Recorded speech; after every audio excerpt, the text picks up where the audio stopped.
Hi collectors, time for another mad item review. So in this video we'll go through a bunch of paste up art. So what paste up art is what was used within the production cycle of MAD. So you get the originals, they'd scan them in, then they'd print them out, cut them out and then stick them down in the way that they wanted them to be laid out in the magazine. So this is full size, so actual size of MAD. If we look here, here's a standard MAD, so the same size. And what they actually did was they'd print different types. So the stickers that make up the text are a lot crisper and actually I think plastic. And then the artwork itself is paper. There are imperfections in these things, so they draw out the lines to fit them on the page. But I think they had a process of them being able to remove them after the fact. So you can see like they've got little page numbers, they're all like stickers, and other things that they could ultimately remove. So all these lines in between. The cool thing with these is too, it's actually got like little marginals. So there's like a pasted Sergio piece there too. So this is probably the closest I'll ever come to a Angelo Torres parody or a Mort Drucker parody. I'd love a parody. Something from Tom Richmond would be great. But ultimately those are way out of the price range that I want to get into.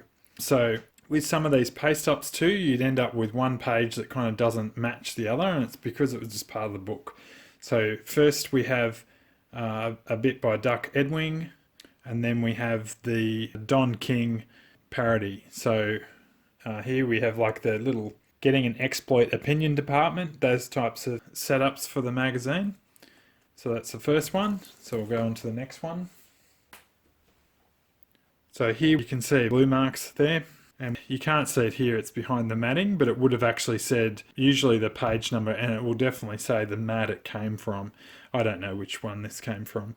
Anyway, underneath here is some more writing and things, but to frame it up nicely, I've needed to cut some of that stuff out. So we've got that full storyline, and I believe that's the end of the story for that one. Oops.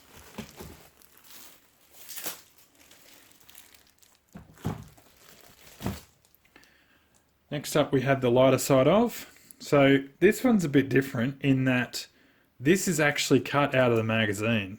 So this is cut out of a MAD. Now, if that's not meta, I don't know what is, but what they've done here is they've actually got a magazine, cut it up, and then used it in the production of the magazine.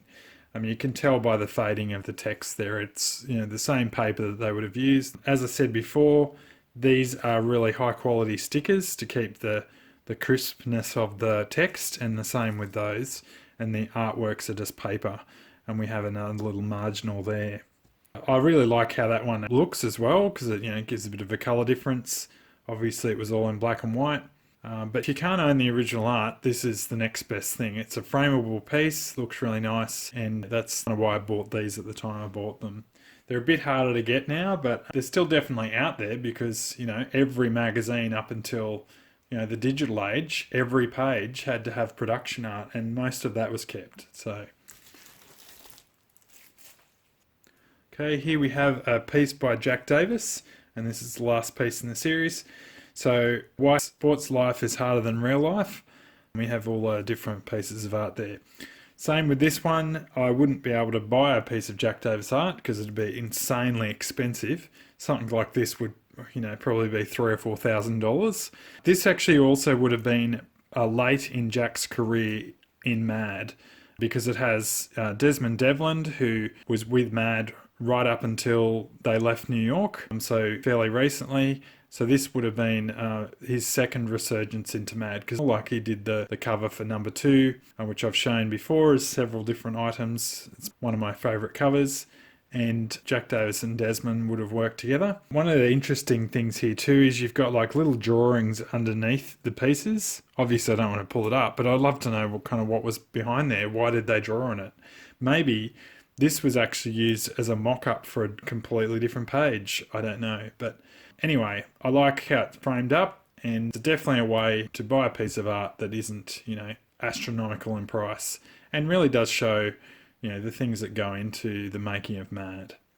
Maybe pop in the comments your favourite artists of Mad. I'd like to hear that. There's so many good artists in Mad that made it up, and it's just kind of sad that they didn't all exist at the same period, because it would have been really interesting to have, like Tom Bunk talk to Mingo about how you could do surrealist art. I mean, it would be quite interesting too to hear if Basil Wolverton worked with Mingo. I mean, I assume he did on several things, but one artist is completely different than the other. One's a kind of a surrealist, and then you have Mingo as a realist in the strongest form of the word. Anyway, that's all for these items. As always, if you'd like to subscribe, please do so, and we'll catch you next time.